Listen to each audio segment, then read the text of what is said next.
Catch बसला हातात. कसं असं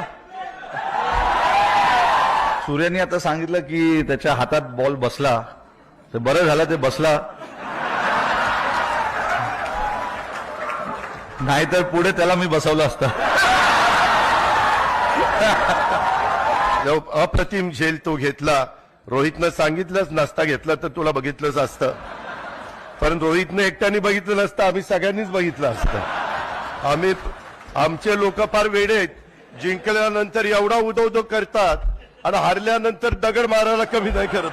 सूर्य कुमार ने त्या दिवशी एक ही कैच लिया, लेकिन क्या सॉलिड लिया. सूर्य कुमारच्या त्या कॅचची आठवण आली की डेव्हिड मिलर रात्री झोपेत सुद्धा उठत असेल घाबरून. तो कॅच तर आपण कोणी विसरूच शकत नाही आणि ते देखील मनात हेच म्हणत असतील की बरं झाला कॅच माझ्या हातामध्ये आला. पण असा हा काही योगायोग नव्हता, तो तुमचं श्रम होतं, तुमची प्रॅक्टिस होती.